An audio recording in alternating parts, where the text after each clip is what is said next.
Dan dengan demikian menyiapkan Tuhan bagi Tuhan suatu umat yang layak baginya. Wow, ini luar biasa. Ternyata Tuhan mengutus malaikatnya, dibuang undi, Sakaria terpilih, itu bukan kebetulan, tapi Tuhan punya rencana. Sakaria itu diposisikan untuk mendengar Tuhan waktu dia masuk di dalam tempat kudus. Waktu dia terpilih, ternyata di balik layar Tuhan itu bekerja. Walaupun kelihatannya tidak bekerja. Saudara, dia dipilih di situ. Dia di dalam rumah Allah lagi melayani, dapat kunjungan malaikat. Sebetulnya Sakaria itu diposisikan untuk mendengar Tuhan. Ini adalah sebuah interupsi dalam kehidupannya Sakaria. Makanya di ibadah-ibadah sebelumnya saya itu khotbah tentang interupsi. Kalau Anda itu mengalami interupsi di dalam hidup, interupsi itu perubahan mendadak yang mengganggu rencana atau merusak rencana saudara. Interupsi itu bisa ada dua, yang baik dan yang buruk. Itu bisa kematian orang-orang yang Anda kasih atau kelahiran. Salah satu kelahiran orang-orang baru dalam keluarga Anda. Itu bisa kesembuhan, tapi itu bisa sakit penyakit. Anda bisa dapat promosi atau Anda bahkan dipecat. Ada interupsi-interupsi dalam hidup kita yang mengubah rencana kita. Nah, ini ngalami interupsi. Rupa-rupanya interupsi itu adalah cara Tuhan untuk memposisikan diri kita untuk mendengar Tuhan. Tuhan punya maksud di balik interupsi kita. Tuhan ingin bicara. Dia di rumah Allah, kedatangan malaikat, dia ketakutan karena memang penampakan malaikat itu mewakili kemuliaan Tuhan. Ada kemuliaan Tuhan di baliknya. Itu membuat kita bisa ketakutan. Jangan takut, hai Sakaria, sebab doa dikabulkan. Katakan doa dikabulkan. Doamu dikabulkan. Ada salah satu saudara terjemahan literatur mengatakan, terjemahan bahasa Inggris itu, your persistent prayer has been heard. Berarti selama ini Sakaria itu terus berdoa, tapi nggak dikabul-kabulkan. Bahkan sampai lanjut usianya. Saudara, Sakaria merasa itu semua terlambat. Tapi malaikat datang memberikan kabar baik. Ternyata kamu tidak dilupakan oleh Tuhan. Ternyata doamu didengar. Makanya Bapak Ibu, di masa menunggu, pelajaran kedua yang Anda harus tanamkan dalam hati dan pikiran adalah God never forgets you. Tuhan tidak pernah melupakanmu dan Tuhan ingat doamu. Saudara, saya pernah ada satu masa, ya lately lah. Saudara, saya betul-betul berdoa buat anak-anak saya. Ketika ibadah, ketika altar call apa, perjamuan kudus, saya selalu ngomong sama Tuhan, Tuhan ingatlah anak-anakku. Aku berdoa buat anak-anakku, bahwa mereka masuk dalam rencanamu, buat mereka melayani Tuhan. Itu saya doakan sudah beberapa tahun terakhir. Karena sometimes sebagai manusia, apalagi ketika anak kita itu menginjak remaja, biasalah remaja namanya manusia biasa, gitu ya, bisa lakukan ini, lakukan itu. Kadang-kadang ada momen-momen istri saya dipanggil ke sekolah, gitu ya. Saya ini manusia biasa, saudara, seperti Anda. Kita bukan malaikat semua. Ada momen-momen begitu, itu kadang-kala, aduh. Apalagi kalau anak-anak kami baik, saudara, gitu ya. Tapi saya cerita kadang orang tua itu takut. Kadang saya berdoa. Lalu kalau Tuhan itu tidak menjawab doa kita, kita merasa Tuhan lupa sama kita. Dan Tuhan itu tidak memperhatikan doa kita. Pernah nggak Anda merasa seperti itu? Kita doa sepertinya kayak doa kita ini didengar Tuhan nggak sih? Kita tahu secara logika, secara kognitif Tuhan itu mendengar doa. Tapi waktu kita doa seolah-olah kayak Tuhan itu nggak memperhatikan doa kita. Kayak nyantol di plafon. Gitu ya. Tapi saya mau ingatkan, di masa menunggu itu memang mudah untuk kita merasa kita dilupakan Tuhan. Mudah untuk merasa doa kita itu nggak didengar Tuhan. Tapi I tell you, saya itu dengar cerita istri saya, cerita beberapa orang. Tuhan itu menjawab doa bahkan sebuah whisper yang Anda sendiri lupa. Anda pernah doa 10 tahun yang lalu itu Tuhan ingat, bahkan yang doa pun sudah lupa sebetulnya. Saya ingat beberapa kesaksian orang-orang itu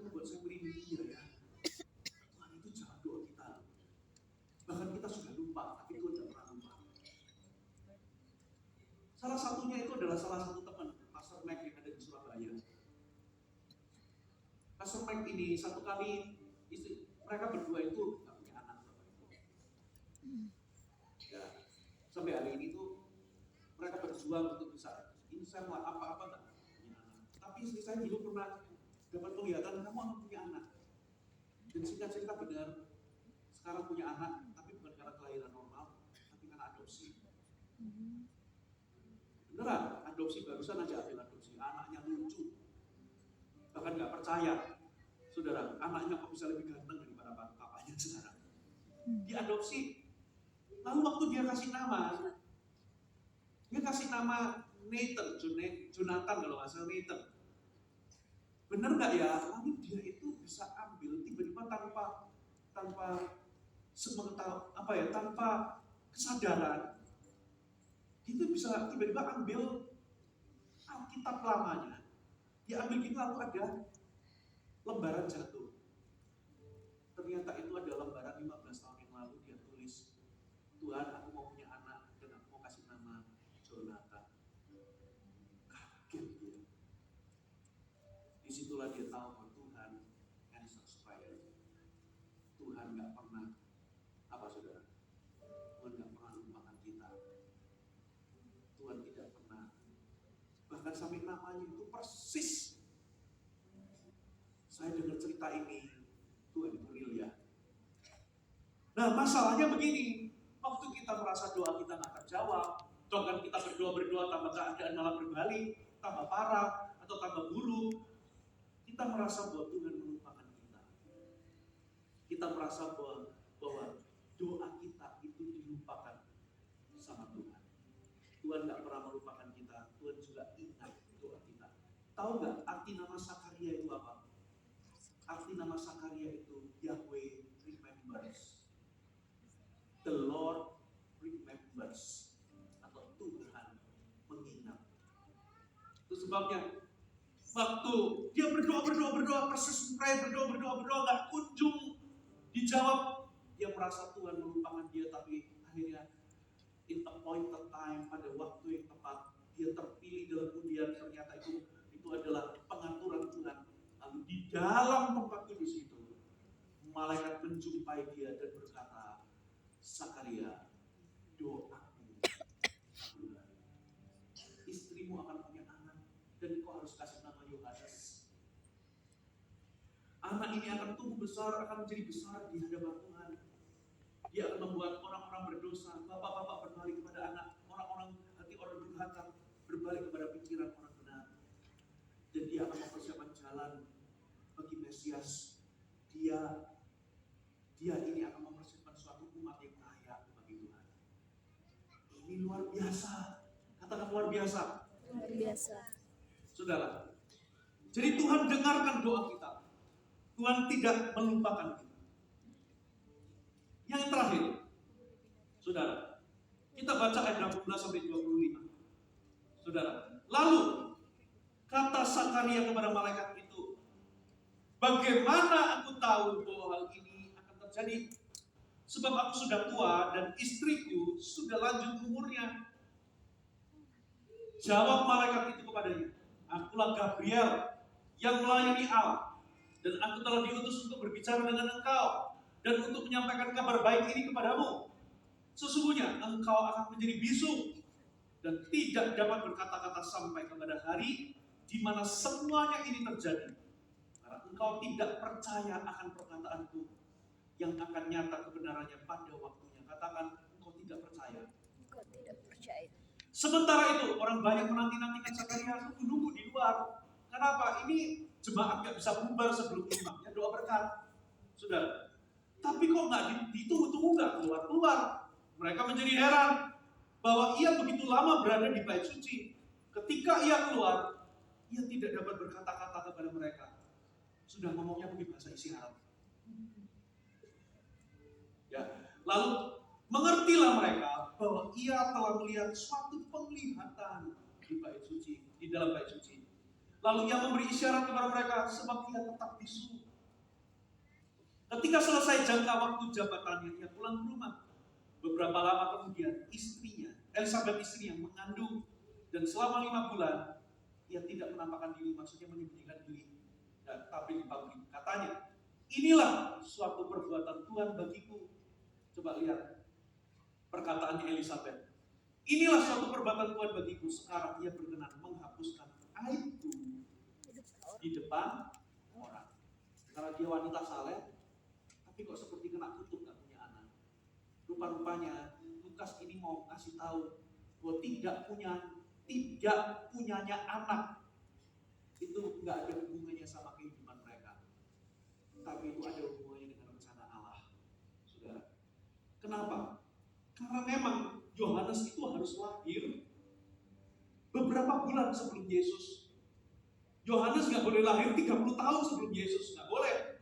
Yohanes itu kira-kira harus satu umur, cuma terpaut beberapa bulan dengan Yesus. Karena nanti dia akan menjadi, pelayanan dia ini yang menjadi kunci yang membuka jalan bagi Mesias. Katakan amin. Jadi Elisabet gak punya anak, itu bukan karena kesalahannya, dosanya, atau dia kena kutuk, tapi di balik layar karena memang Tuhan punya rencana. Tuhan punya rencana lebih besar. Dia pengen punya anak sekarang, tapi Tuhan punya rencana lebih besar. Tuhan pengen dia punya anak nanti, karena nantinya mereka berdua akan menggenapkan rencana Allah. Katakan amin. Amin. Saudara, makanya poin ketiga yang kita bisa pelajari adalah Tuhan itu akan mendidik kita untuk percaya supaya rencananya jadi. Saya ulangi, Tuhan akan mengajar, Tuhan akan mendidik kita untuk percaya supaya rencananya jadi. Coba lihat, waktu malaikat berkata, kamu punya anak, Tuhan mengabulkan doamu.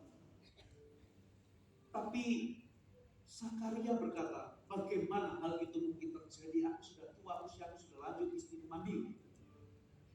Mirip gak dengan perkataan Maria? Bagaimana hal itu mungkin terjadi? Aku, apa saudara? Aku masih perawan, aku belum bersuami. Tapi kenapa kok perlakuannya beda? Kenapa kok Maria gak dibikin bisu, Sakaria dibikin bisu? Rupa-rupanya pertanyaan Sakaria, kalau pertanyaan Maria itu betul-betul karena clueless, bukan karena gak percaya. Buktinya apa? Jadilah padaku menurut perkataan. Waktu malaikat menjelaskan tidak ada yang mustahil bagi Allah. Tapi pertanyaannya Sakaria itu jelas malaikat ngomong, kamu gak percaya sama perkataan. Tuhan itu tahu kalau kita ini percaya atau tidak percaya. Kalimatnya mungkin sama, tapi itu lahir dari hati yang tendensius atau enggak, itu kelihatan. Saudara bisa mengajukan pertanyaan yang sama dan Tuhan tahu yang satu tulus, yang satu tendensius. Ya, yang satu itu lahir dari ketidakpercayaan, yang satu itu bertanya karena nggak tahu. Saudara, kita bahkan bisa tahu orang yang tanya sama kita itu spirit di baliknya apa, mau menjebak kita atau tanya, memang tanya, nggak tahu. Ternyata Tuhan, malaikat itu tahu bahwa Sakaria itu nggak percaya. Katakan nggak percaya. Gak percaya. Itulah sebabnya Tuhan mendidik dia dalam bentuk dijadikan bisu, supaya Sakaria belajar percaya agar rencana Tuhan nggak rusak. Sometimes, saudara, dalam kehidupan kita, Tuhan akan mendidik kita untuk kita percaya. Halo, amin. Tuhan akan mendisiplin kita. Pada waktu itu malaikat menghukum Sakaria. Kenapa, saudara?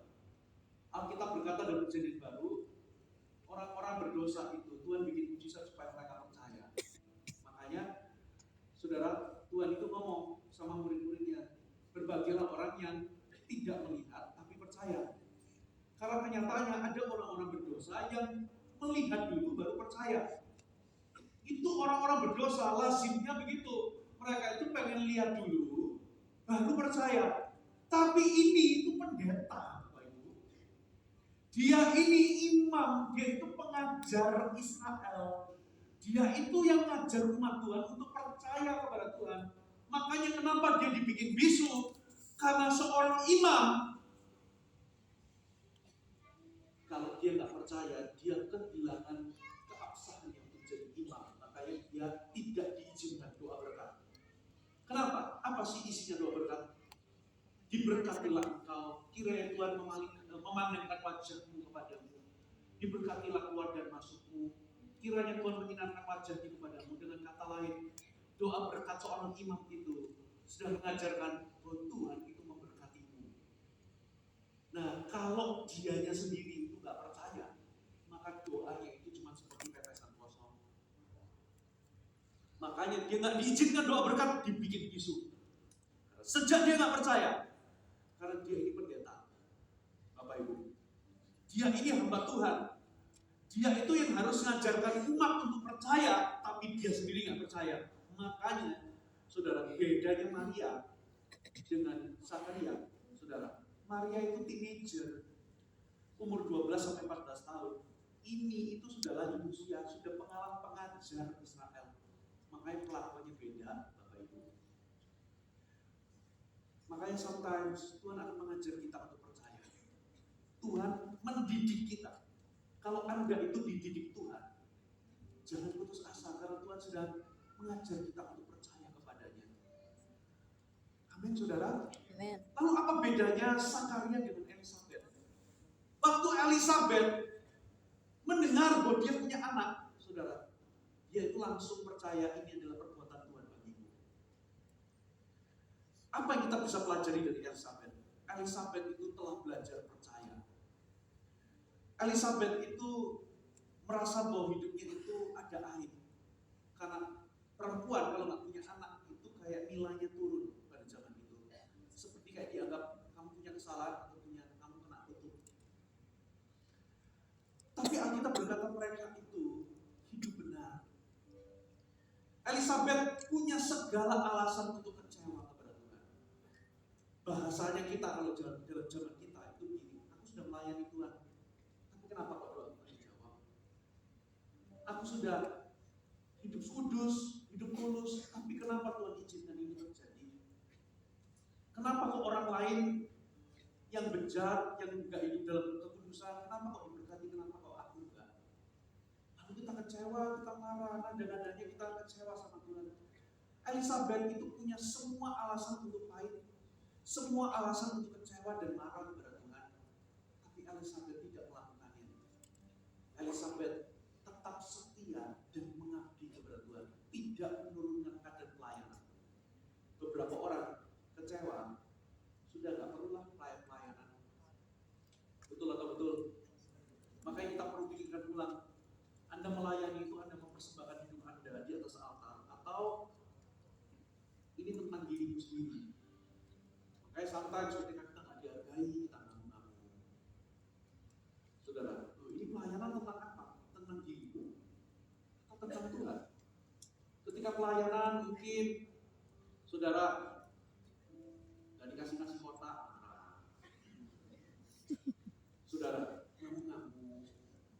Melayani itu sifatnya berkorban atau apa? Saudara,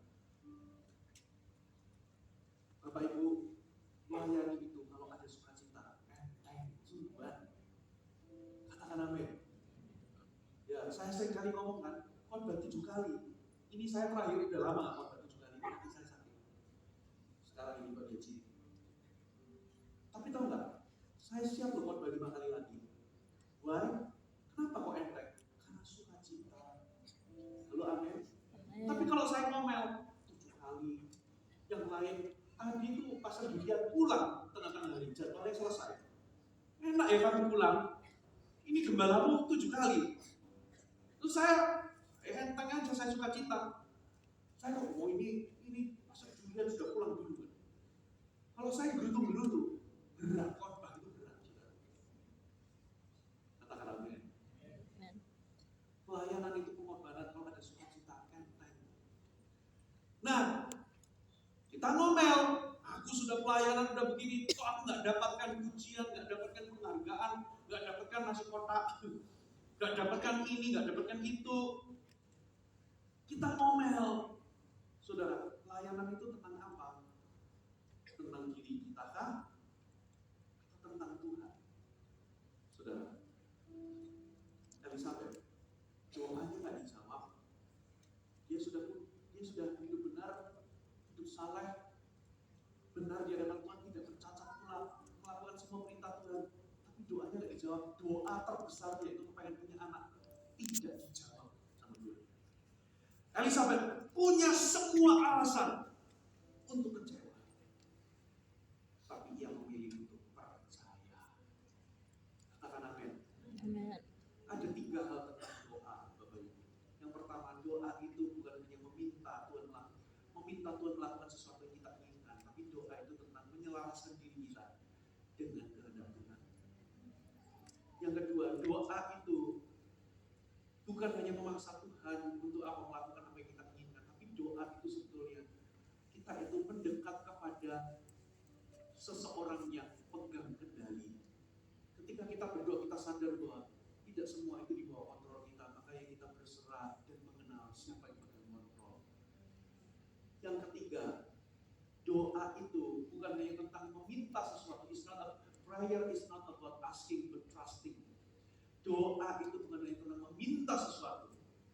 Memang Tuhan mengajarkan kalau kamu nggak berdoa, kamu nggak dapat apa-apa. Yakobus 4 berkata, berdoalah, percayalah. Kalau Anda sakit, percayalah bahwa Tuhan sediakan kesembuhan. Bahkan Tuhan sendiri pro atau ingin saudara sembuh.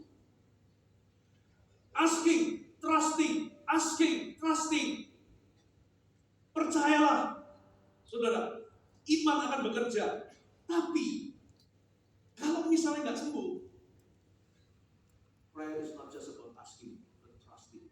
Katakan amin. Amin. Percaya bahwa Tuhan punya rencana yang lebih baik. Halo, amin. Amin. Di sini Elizabeth menunjukkan sebuah kualitas bahwa dia percaya. Makanya ini perbuatan Tuhan. Nah, suaminya dididik sama Tuhan. Dia berdoa, dia sendiri nggak percaya sama doanya. Waktu dikabulkan malah kaget. Bagaimana hal itu mungkin terjadi? Loh, kamu kan pengajar Israel. Harusnya kau tahu apa artinya iman. Makanya dibikin bisu untuk sementara, tapi untuk mengajar, saudara, bahwa rencana Tuhan terjadi itu butuh iman. Kita harus percaya. Ya, amin. Saudara, 3 hal ini kalau Anda pegang, saudara, Anda bisa punya pengharapan di masa-masa penantian. Yes. Mari kita bagi berdiri bersama.